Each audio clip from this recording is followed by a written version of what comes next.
path of the journey of the Israelites, they actually ended up on the Egyptian side again. And they had to circumvent the entire sea in the bottom and come up from the south to north, going to where present-day Jordan is, till they came across Jericho. And after 40 years, they were able to cross the Jordan River and enter into the land of Israel. So the question then is, if it was just a horseshoe kind of experience, why was it necessary for the people of Israel to cross the sea? And if God wanted to eliminate the threat, God had many other ways in a creative way in how to eliminate the threat. He doesn't have to drown them. If God wanted to eliminate the threat, he could have done all kinds of things. He could have built a wall, just like they're building a wall between the United States and Mexico. They could have built a wall between Egypt and the Jews, and it would have been over with. What was the idea of going through the sea? So in order to answer that, we need to understand that there are mystical underpinnings in every episode that happened to the people of Israel. And that is that a sea has marine life just as life on dry land. In fact, if someone goes deep sea diving, they can see marine life burst forth with all of its colors and all of its variety and all of different kinds of creatures. And actually, it's quite beautiful. Okay, I'm in. I'm good. And this is a metaphor. Okay, bye-bye.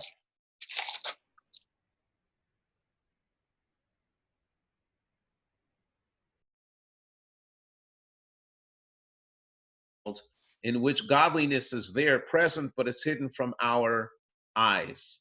So the idea of splitting the sea was not just to save the people, but it was also to create a divine countenance on the people, and a divine countenance that imbued them and embraced them with love and warmth, that they saw the kindness of God. And so what was the difference of the first night of Passover to the seventh night of Passover? The first night, everything happened expeditiously. It happened in a rapid manner. It happened so quick that we couldn't even allow the dough to rise. So people could not internalize what was taking place. They knew that they had to run. Pharaoh was saying, leave the country immediately, because he had this fear that everybody is going to die in the plague of the firstborn. So they couldn't even see the kindness of God. They didn't even see the death of the Egyptians. All they knew was that they had to pack their belongings and just travel. And they left Egypt in haste. But on the seventh night of Passover, even though it was quite frightening for them because they saw the raging Egyptian armies coming towards them, nevertheless, there was this revelation of God. And it says that when the sea split, there was a lot of splendor there. There was a lot of color there. There was a lot of brightness there. It wasn't a dark tunnel. And they were able to see the divine countenance. They were able to see the divine that embraced them. And that really permeated their being, and they were able to connect on a higher level. So for that reason, the seventh day of Pesach stands even higher than the first day of Pesach, in the sense that the ultimate threat was eliminated. And secondly, the fact that there was a great revelation. Just one more example of an ultimate threat. If somebody has an illness, let's say somebody suffers from cancer, even when they're in remission, there is always the fear of a relapse. It's only when there is a 100% ironclad guarantee that the illness has totally been eliminated that the person can truly relax. And that is almost unachievable in human experience. But that's exactly what happened to the people of Israel on the night of the 7th of Pesach. And what that prompted was, it prompted the Jewish people to follow Moses and sing a song, the Song of the Sea, that would have been read tomorrow in the synagogue if we had a minyan, and that would be the Oz Yosher. That's when Moshe sang the great song of deliverance, which this song was not sung on the first night of Pesach because the threat was still there. It was only sung on the 7th, which in those days was the last night of Pesach. So for that reason, the 7th day of Pesach is a great holiday. It's an amazing holiday. and it's a holiday of tremendous spiritual revelation. There is even a custom in some communities that people stay up on tonight's night to study Torah, because since the miracle happened during the night, they want to tap in to this revelation. As I mentioned earlier, that Yizkor in Israel is recited on the 7th day of Pesach because it's only a 7-day holiday. However, in the diaspora, it is reserved for the 8th day. And when I portion of Yizkor, I will explain why Yizkor is said on these days and what's the connection to the holiday and what the customs are and how you do your own Yizkor. But I do want to talk for a moment about the last day of Pesach, because the last day of Pesach is not called the 8th day of Pesach, it's called Achron Shel Pesach, the last day of Pesach. And the idea of the last day of Pesach is that it's the end of the entire experience. And we hope that in the future, we will be able to celebrate 7 days with the coming of Mashiach.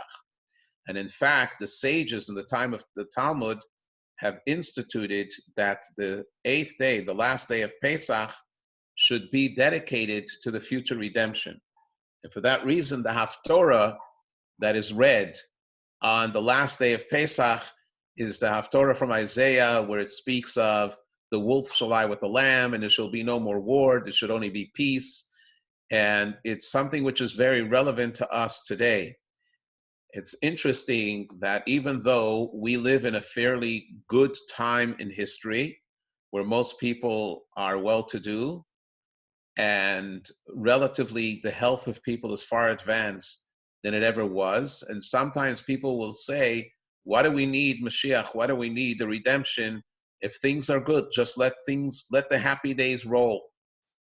And unfortunately, in the last few months, there has been this jolting wake-up call to humanity that the world is not a perfect place. And even though we have the greatest scientific minds who are trying very hard, and the medical professionals are on the front lines trying to save every life, nevertheless, we see the devastating consequences of this illness. And as I mentioned at the beginning of the class, that JLI, who formed the class today, especially for the JLI, had dedicated this in honor of my father and for his devotion and service to the Rebbe over 40 years. So what the virus reminds us today is that we don't live in perfect times. And the fact of the matter is that it doesn't discriminate between the poor to the wealthy, between the healthy or the sick, and it could attack anyone. And we suddenly feel very, very vulnerable to the point that there's a state of panic today about what our future will be, both in a healthy way and also in a financial way. It reminds us that there is a master of the world. So when we pray for Mashiach, we're praying for a time when there will be no more illness, there will be no more evil, there will be no more war, and there will be no more competition, there will be no more anti-Semitism, and all of the horrors of the past will be washed away. And all of that is listed and enumerated in the Haftorah that is usually read on the last day of Pesach in the diaspora. So being that we are not able to have the minyan in the synagogue and we cannot congregate, I definitely recommend that everyone should be able to open up their prayer book, their siddur, and do the prayers of the holidays. And when it comes to the last day of Pesach, to focus on this Haftorah. Because in Judaism, everything spirals upwards. So even though there are setbacks, these setbacks are temporary setbacks. These are not setbacks that are meant to end all. It's not like the world is coming to an end. It's going to a higher place. And we're always positive, and we always feel hopeful about the future. Now, having spoken about these 2 days, that the 7th day of Passover celebrates the ultimate victory of the Exodus and the liberation, and the 8th day of Passover focuses on the future, on the time of Mashiach, we need to understand that there's certain observances that are done on this day.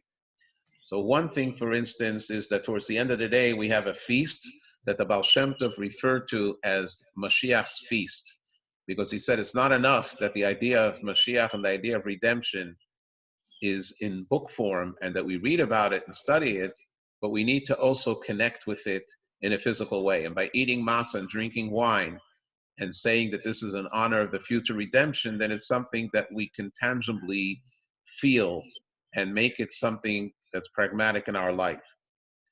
But then there's another custom on the last day of Pesach, and that is the reciting of Yizkor. And I believe that Ben Sion sent out to everybody a booklet, and the booklet has all the Yizkors there that one would need to recite.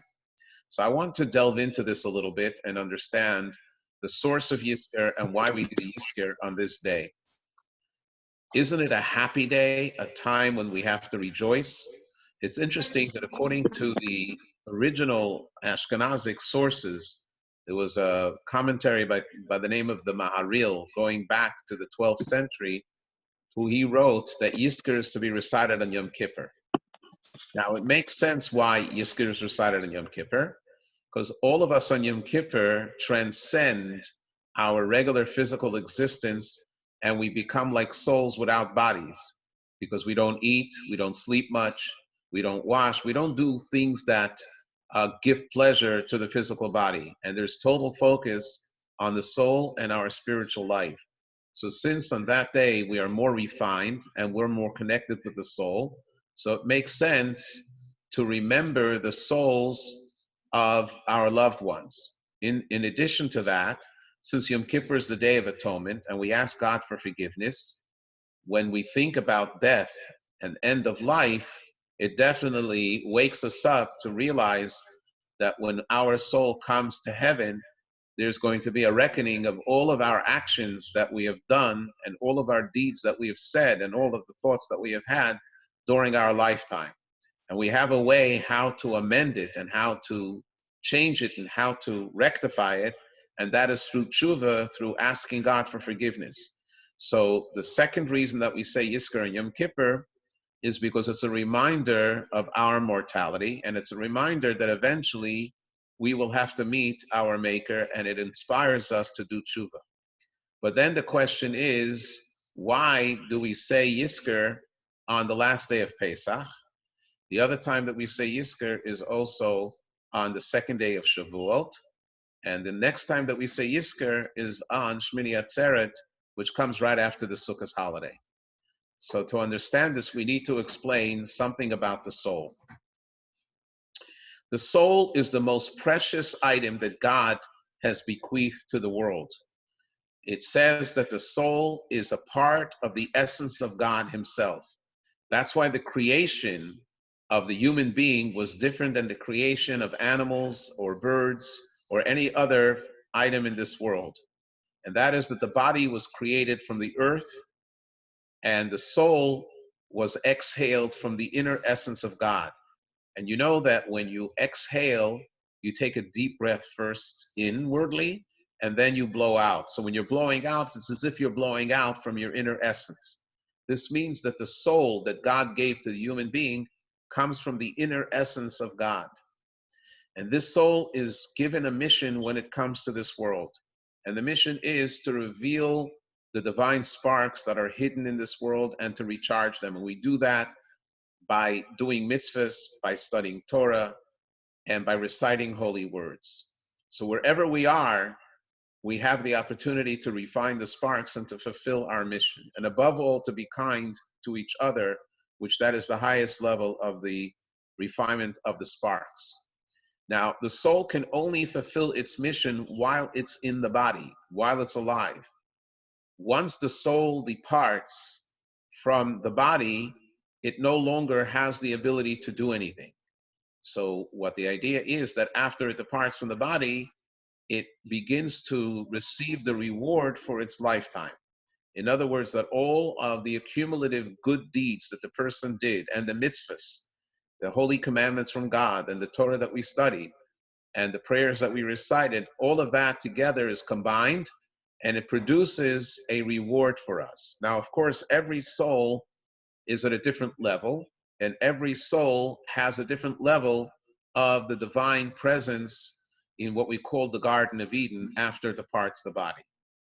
However, those that are left behind, the survivors, have a way that God gave us that we can actually enhance the condition of the souls of our departed and have it propel to even a higher level and a more meaningful level.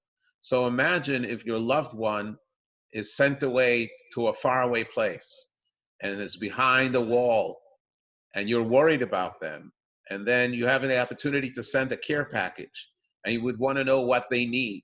Sometimes they would need food, sometimes they would need clothing, sometimes they would need money. So you would do everything in your power to be able to provide for them what they need. Now, when a soul enters into the Garden of Eden in heaven, it does not need or want any kind of physical things. It doesn't need money, it doesn't need clothes, it doesn't need food. It only needs spiritual things, mitzvahs. And for that reason, when the children or the spouses or the siblings or the parents of a deceased person whose soul is in heaven do mitzvahs for the sake of this individual, it causes an elevation for this soul to go even higher. That is one of the reasons that Kaddish was written by Rabbi Akiva for a child of someone that needed these blessings. And he wrote it in Aramaic because the child did not know how to how to speak Hebrew, only Aramaic. But Kaddish is only one of the instruments and tools that God gave us in order to cause elevation.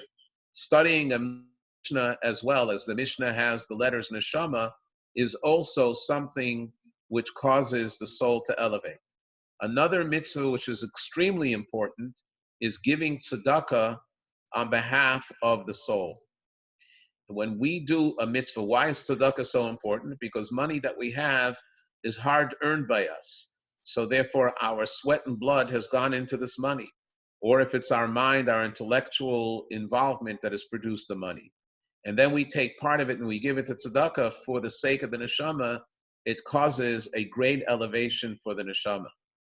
I just want to share with you that my father, who followed his grandfather's instruction, asked us in his will that every day, except Shabbos and Yom Tov, but on Fridays or on a day like today, we should do it twice, to give a coin into a tzedakah box and recite his name, so it's for it should be a merit for his soul.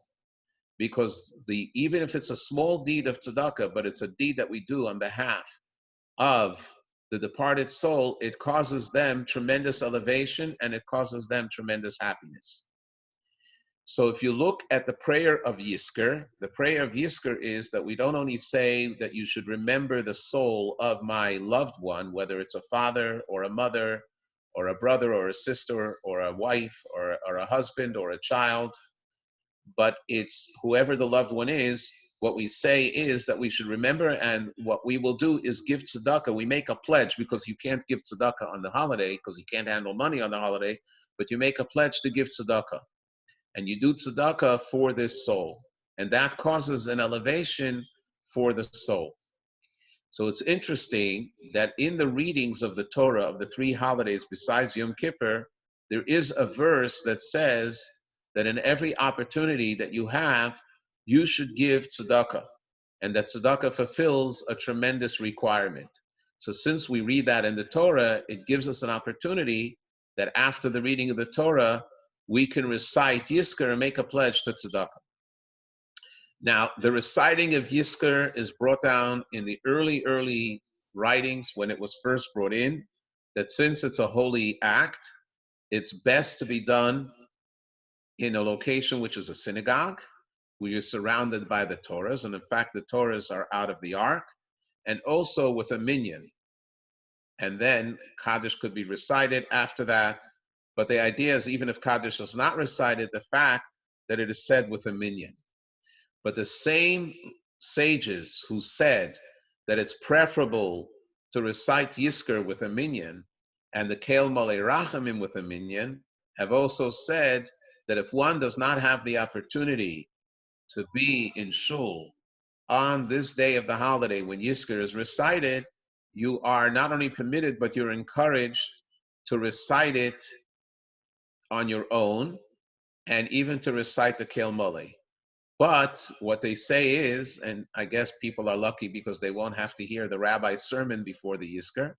There's always a silver lining in every situation, but you should definitely meditate and think about what it means to say Yizkor and how you're connecting to the soul of your loved one, and how the soul of your loved one is in an eternal life situation, is closer to Hashem, and desires all of the mitzvahs to be fulfilled.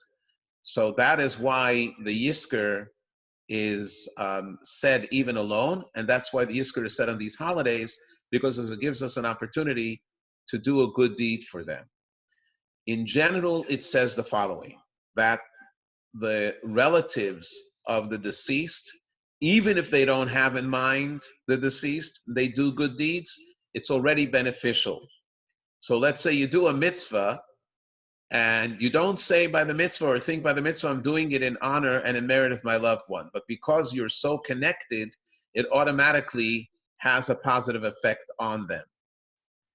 However, others that are not blood relatives, but they still care for the person, they have to focus on it. But how much more so is it true for the blood relatives that when we do the mitzvah, we have in mind the ones that we love? So my suggestion is the following, that this Yontif, as every Yontif, tonight we should do the evening service. We light the candles. The candles has to be lit before the evening service. And tonight the lighting candle time is at 7:37. And we do not recite the Shechayanu like we did the first 2 nights of Passover. And the reason for this is because the 7th day of Pesach is not an independent holiday. It's an extension of the Passover holiday, as I mentioned before, and actually it culminates what started in the first day. So therefore, Shechiyanu is only recited when you experience something brand new. However, the candles have to be lit, and then we recite the evening service, and then we do Kiddush for the holiday, and we eat our matzah, and we have a feast. Tomorrow, we also rejoice with the holiday as is Shvi Shel Pesach. And tomorrow night as well, we light the candles at 8:35, not before, and then we have the service and a feast again, and then on the last day of Pesach, after you've davened, if you've prayed the morning service and you looked a little bit into the Torah reading, I would suggest that you read the Haftorah before you do Yizkor, because the Haftorah tells us about the blessings of the future. And one of the blessings of the future is the resurrection of the dead, that all the souls of the righteous will come back. And it's an amazing blessing that Isaiah gives, that it is a cornerstone in Jewish philosophy. And those that know the 13 principles of faith that Maimonides introduced know that in addition to the belief in the coming of Mashiach, we also believe in the resurrection of the dead, that the souls will come back. And it's interesting that this past Shabbat, the Haftorah that we read, although we read it alone just ourselves, was the Haftorah about the prophecy of Yecheskel going to the dry bones and bringing them to life. And even though some people see it as a metaphor, the dry bones mean people that have lost their passion for Judaism, they have lost their enthusiasm, and they're just doing things perfunctorily. But nevertheless, it shouldn't be taken out of the literal context that at one point we will be reunited with our loved ones. It's interesting that there's a big discussion between Maimonides and Nachmanides. One was the Rambam, the other one was the Ramban, where Maimonides says that the ultimate reward is souls without the bodies, because the ultimate reward is spiritual. Nachmanides argues and says that even though there will be a period that souls will be without their bodies, but the ultimate reward is the souls in their bodies, because the source of the physical is even higher than the spiritual, because the essence of God is actually revealed. The essence of God is actually revealed in this.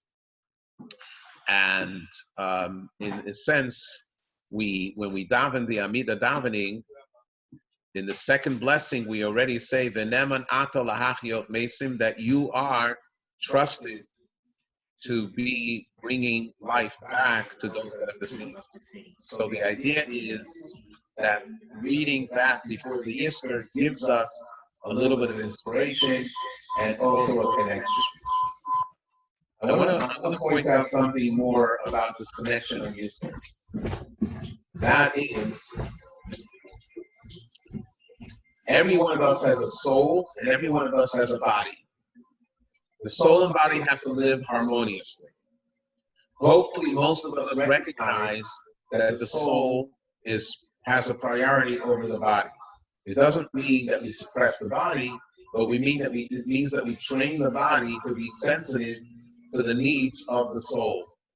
And that's very hard to do, because as human beings, we gravitate towards physical delights, towards physical needs, but not necessarily to spiritual ones. Only if, God forbid, we're in need, and all of a sudden we feel the spiritual need. But our relationship with God doesn't have to be out of need. It has to be out of delight and pleasure. The soul, once it departs the body, loses its sense of physical sensation. So the idea of taste or smell, the idea of physical vision, the idea of physical hearing, all of that is gone. But on a spiritual level, it's there. There's a story that touched me, which I heard as a young man, and that is that there was a famous chazan cantor in a big synagogue in New York, and he had a very beautiful voice, and he would lead his congregation in the prayers of Rosh Hashanah and Yom Kippur. And he had such a pleasant demeanor, and he prayed from the heart, that it really inspired people, and people would flock from all over to be able to hear him lead and chant the prayers. One year, it was the night of Kol Nidre. Everybody was assembled in the synagogue, and the cantor wasn't there. 5 minutes passed, 10 minutes passed. The rabbi was getting very nervous and antsy, looking at the clock, looking at the door. And 15 minutes later, the cantor himself runs in hurriedly and putting on his kittel and his cantorial hat. He apologized to the rabbi and immediately started the Kol Nidre. But there was something different in his voice. There was something different about the melodies that he sang. It came not only from the heart, it came from the soul. It melted the people in the synagogue like they had never experienced before. And after the service, the rabbi walked over to me and he said, on the one hand, I was angry with you that you came late, but the way you led the congregation tonight, it melted all hearts. So he said, let me tell you, my father passed away this morning, and I was busy taking care of the funeral. And of course, when you're busy with your father's funeral, everything else is put aside. But I knew that I had a commitment, and I was going to pray Kol Nidre. But you see, my father was deaf, and he would come to the synagogue every year, and he could never hear me sing. And this night was the first time that he heard me sing. Now, he didn't hear him physically, but he heard him spiritually. That kind of connection that we have with the souls that we lost is precious. So therefore, the moment of Yizkor is not a moment of sadness or bitterness, but it's a moment of spiritual connection. It's a moment where you really connect with the soul of the departed, and you recognize what the true values in life are. It's not about having some more material things or having a nicer car or a nicer home, even though all of that is important. But it's not a priority in life. The priority in life is to live a Jewish life, to live a spiritual life, to immerse ourselves in God's knowledge, which is the Torah, doing kindness to each other, because ultimately that's what counts. And when we connect it with the pledge to tzedakah, it not only helps the person that receives the tzedakah, but more so it helps the soul of the departed. And this is something which each and every one of us should and could achieve when we recite the Yizkor. In the booklets that you have, you will notice that there's Yizkor for different members of the family. If you have more than one member that you have to recite Yizkor for. At the very end, you will see the Kel Mole, and the Kel Mole can be recited by yourself even though without Kaddish. And I heard a idea from a rabbi who's the dean of my school when I was a student in the Rabbinical School of America in New Jersey, Rabbi Moshe Harrison. So he called me this week to pay his condolence call about my father. He was very close to my father. And at the end of the call, he said, you know, we are in a situation today that Kaddish cannot be recited because of the social distancing and the synagogues being closed. So how's Kaddish being said? And he said, I haven't found the source for it, but I must say that God himself is saying Kaddish. And what could be greater for the benefit of the soul when Hashem is saying Kaddish? So even though we don't have the opportunity to say Kaddish, and it's painful, and we can't wait for this virus to be over, and that the shul doors can be open, and we all stream to the synagogue, and say the prayers and recite the Kaddish. But in the meantime, we need to know that if it was God's decree that there should be this kind of virus, which ultimately doesn't allow us to go to the synagogue, it's not something that is left in a void. And actually, God is fulfilling that. So may Hashem help that he should heal our hearts and bring us the ultimate blessing, a time when there will be no more illness, a time when there will be no more sadness, there will be no more war, there will be no more violence, there will be no more anti-Semitism, and that will be in the time of the coming of Mashiach. I just want to finish with a reading from Maimonides, which Maimonides says the following in the Mishnah Torah. We should always view ourselves as equally balanced with merits and faults, and view the world too as equally balanced with merits and faults. Therefore, if I perform one mitzvah, I can tip the balance, my own and the entire world's, and it affects personal and global deliverance and salvation. What does this mean in our world? It means something which is very stark and very real.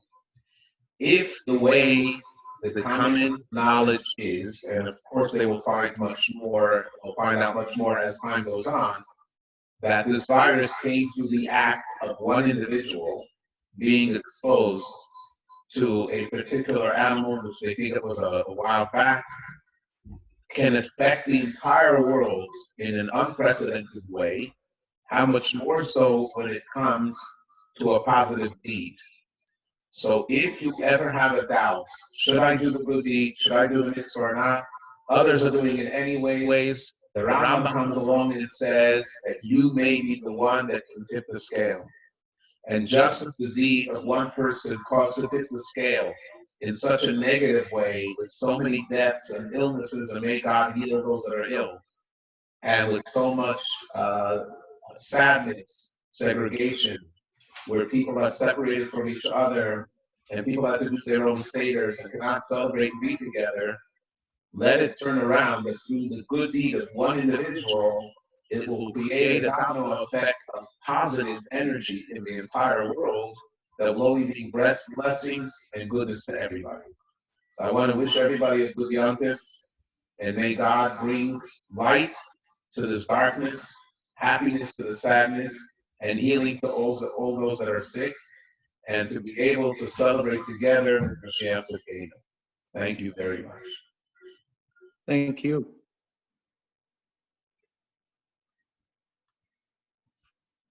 Thank you, Rabbi. You're very welcome. Very much, Rabbi. Thank you. Thank you. Thank you, Rabbi. Thank you, Rabbi. Rabbi Groner, Rabbi. thank you. Thank you, Thank you. Rabbi. Thank you very much. Meaningful. Yes, thank you, Rabbi Groner. I thank you very much. We thank you too, Rabbi. Thank you. Thank you. Thank you, Bernie. Okay, we'll end the meeting now. Thank you. Thank you Good always. luck very much.